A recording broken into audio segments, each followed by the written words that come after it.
Hey everyone, here's the Honor 400 5G. You might have seen its twin brother, the 400 Lite. That one has a camera button at the side, which is the highlight of that phone. And there's also a Pro model. That one is at the top of this series, if you want to check that out. For the 400 I have here, this one sits in the middle, but still has some highlights. There's the Snapdragon 7 Gen 3, good display, good cameras. So this one should perform well in the long run. Now, let's look at it together. First, about the design, this version we have here is black colored. The back panel is a matte black glass. It is fine made and also does not attract fingerprint at all. Certainly, the grip is better even if you use it in a hot summer day for a long time. Then the frame is plastic. The finish is still good, by the way. The camera module has carried over the design from the Honor 300 series. Not sure if the 300 was released in your region or not, but that phone was a good photography machine. So if you see the same design, it is a hint that the photo capability should be good, and we will talk about it soon.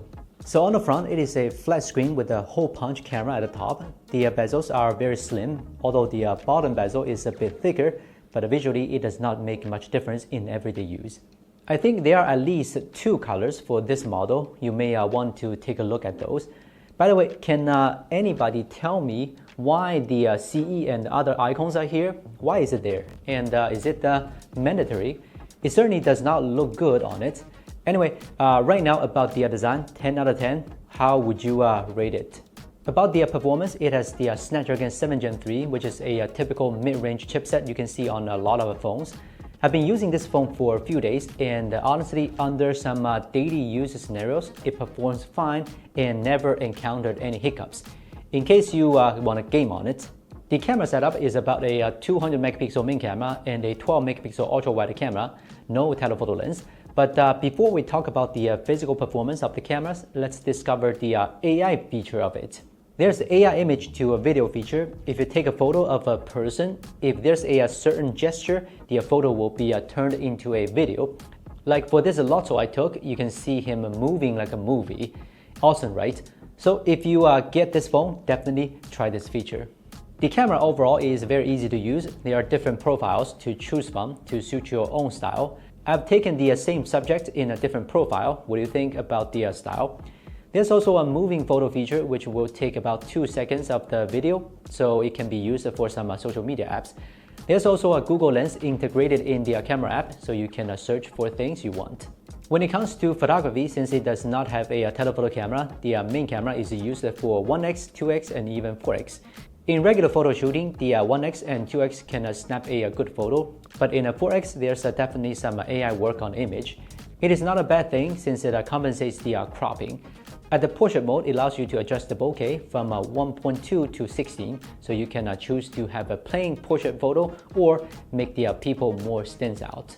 When shooting videos, it is support up to 4K 30fps. The video quality overall are good in 1080p 60fps and 4K 30fps.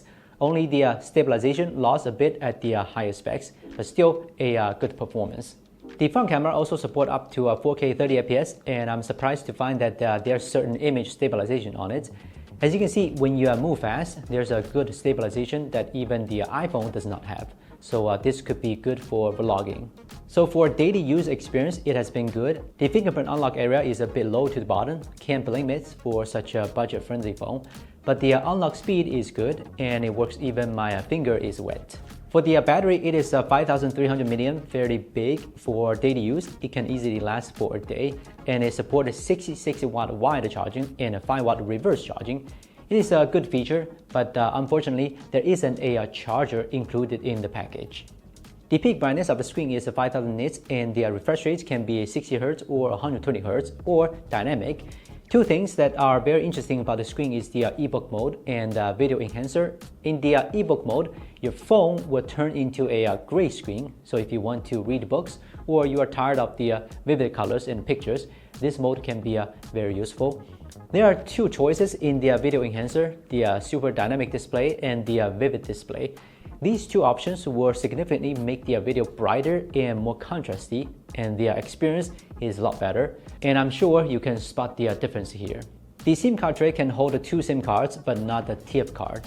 The only regret of the user experience is that there isn't a camera button on this phone. There's one on the 400 Lite, so I'm not sure why.